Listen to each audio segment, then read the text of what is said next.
What if you could run meta ads and guarantee that your money will lead to profits? I'd love that too. Unfortunately, there aren't any guarantees in business, but this might be the next best thing. This is part one of our no risk approach to advertising with Meta for those with limited budgets and want to stretch each dollar further. How do we do this? Cost caps. We're going to cover why we use cost caps, how to calculate your cost caps, and then we'll jump into Ads Manager to create some ads. In this video, we're covering why do we use cost caps? And the short answer is profitable customer acquisition. The long answer, well, that's the rest of this video. But before we get into why we use them, it's helpful to know what they are. And even if you have a general idea of how they work, this will still be a nice refresher. Okay, so let's start with the Meta ad auction. Understanding this will really help you understand why cost caps are so great. And a lot of people think that the ad auction is about the more you pay, the more you get. The highest bidder wins, right? Well, kind of. With Facebook ads, the auction is actually based on something called total value. Well, total value is influenced by three factors.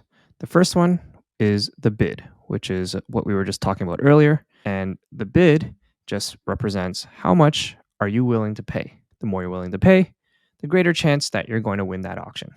But it's not going to guarantee it because there's these two other factors. The second factor is the action rates. So action rates essentially means, are people engaging with your ads? So that's like whether they're commenting or liking your ad. You want people to be engaging with your ad a lot.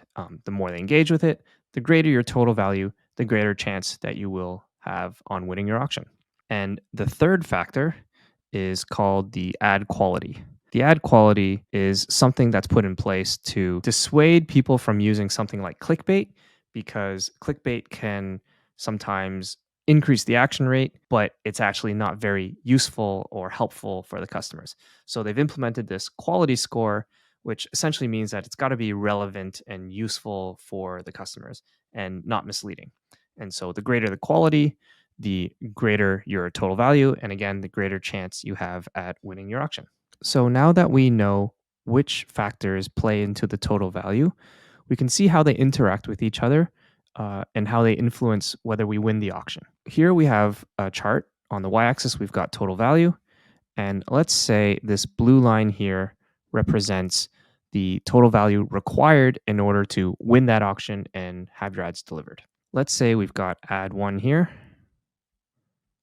We've got ad 2 and ad 3.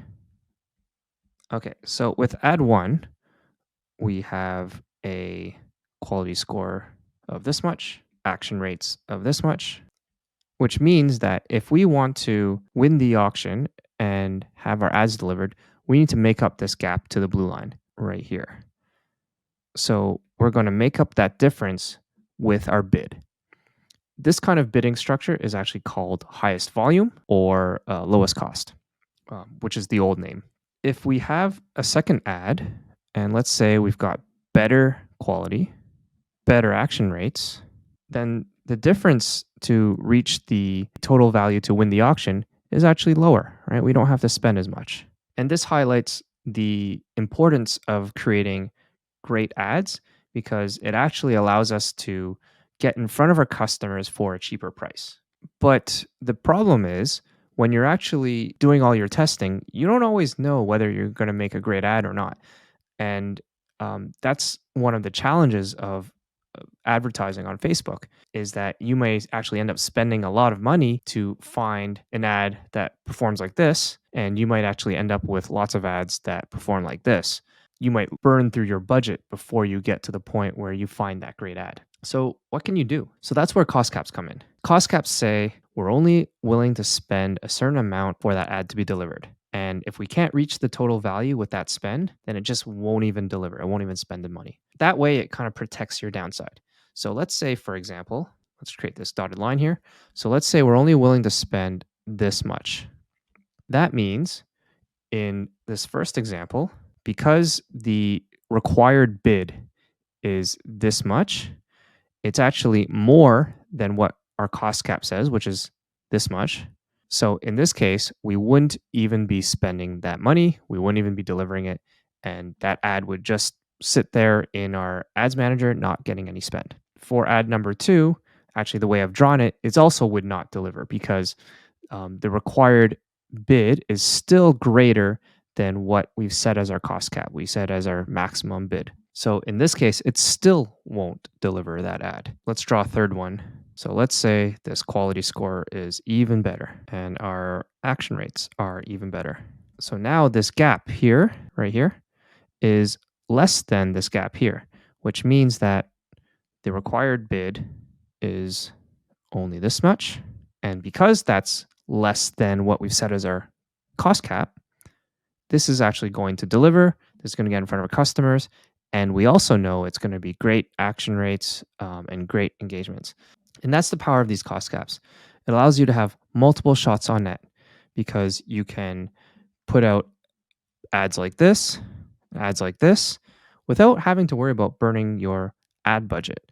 There is going to be some work to put these ads in place, but because Facebook knows that they can't find a customer at your required cost cap, they're just not going to spend on it. And then once you've found an ad that actually performs much better, then it'll start delivering that ad to your customers and you'll have just more efficient marketing spend. And if you've set your cost caps correctly, then that more efficient marketing spend will mean that you are profiting or at least breaking even on your sales.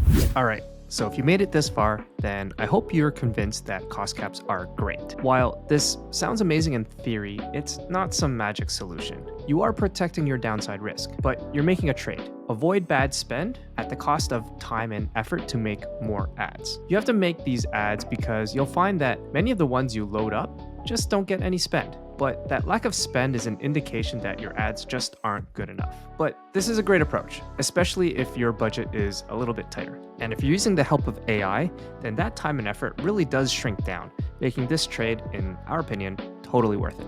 One other thing, your business economics need to make sense. For example, if you say, okay, great, I'm going to use cost caps and I'm going to spend $1 on ads to sell this $100 item and it'll be great. Well, you're not doing yourself any favors because you're just going to have a hard time finding customers. Okay, so now you might be asking, what should my cost caps be? Well, that's a great question, and that's what we're going to cover in part 2. So check out the link below to see that part. Thank you for watching to the end. And if you found this useful, then please consider subscribing. You'll get more content like this, and it'll help us keep this channel going. Thanks, and I'll see you in part 2.